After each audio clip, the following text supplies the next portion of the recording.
Hi friends, this is Automotive Can Important Interview Questions. Already I uploaded part 1. This is part 2. The first question is standard can and extended can difference.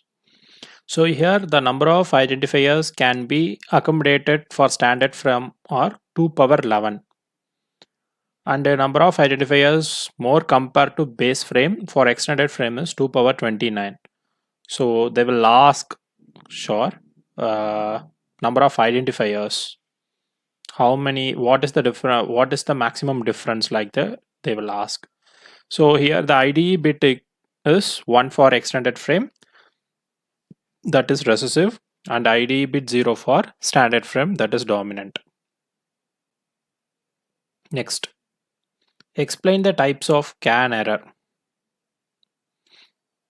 There are 5 types of error exist in CAN protocol.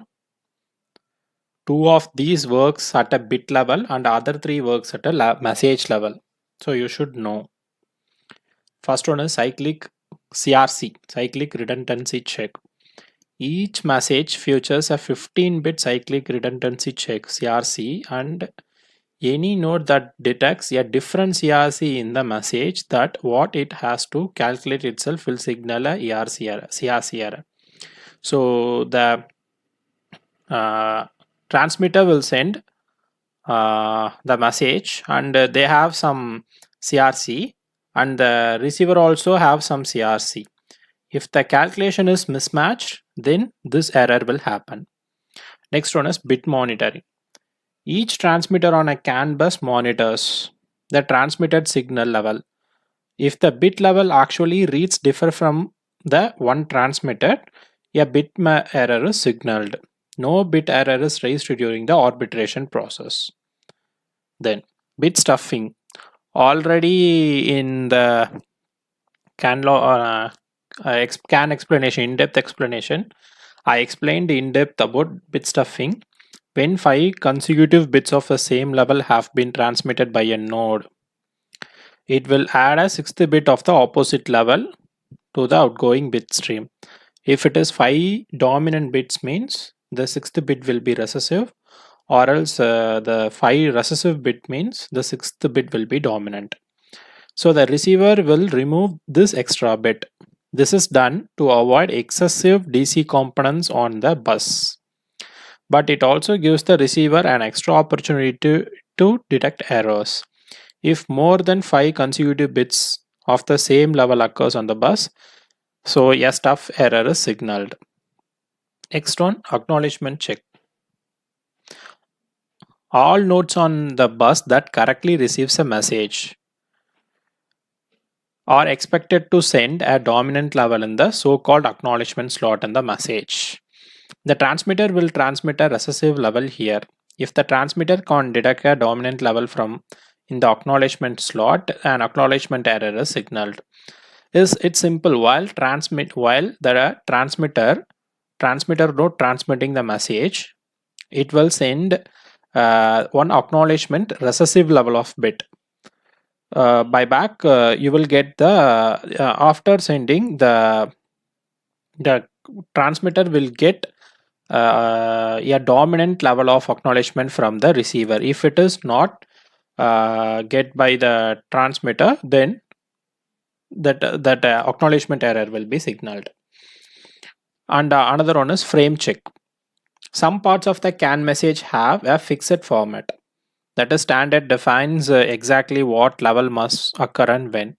Those parts are a CRC limiter, acknowledgement delimiter, and end of frame, and also in the intermission. But there is some extra special error checking rules for that. If a CAN controller detects an invalid value in one of these fields, a form error is signaled. Okay, next one is bit stuffing. Already we have seen this, but we have to give a correct explanation. CAN uses a non-return to zero protocol NRZ5 with bit stuffing.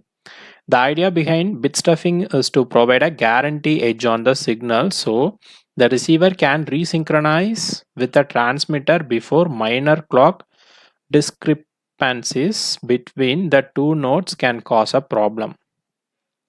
With NRZ5, transmitter transmits at most 5 consecutive bits with the same value. After 5 bits with the same value 0 or 1, the transmitter inserts a stuff bit with the opposite state. And one more thing is, what is the use of bit stuffing? Mostly they will ask this question. So you have to say clock drift means that if there is no edges, receivers lose track of bits. Periodic edges allows receiver to resynchronize to sender clock. So you have to give this thing also if you are going to explain about bit stuffing. Next one is, what is CAN transceiver? The CAN transceiver provides differential transmit capability to the bus and differential receive capability to the CAN controller. Transceiver provides an advanced interface between the protocol controller and the physical bus in the controller area network.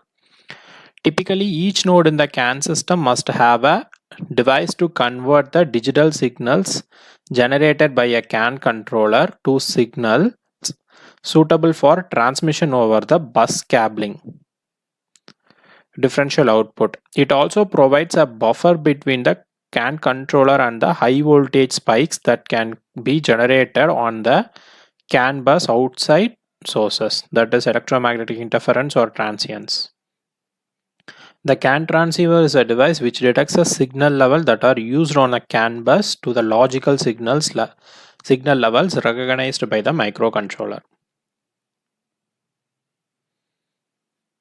So, who will win the arbitration, data frame or remote frame, if both comes at CAN bus with the same identifier? Data frame will win the arbitration because the arbitration field contains identifier plus RTR. Here identifier is same but RTR is dominant in case of data frame while recessive in case of remote frame. CAN bus works on wired AND logic.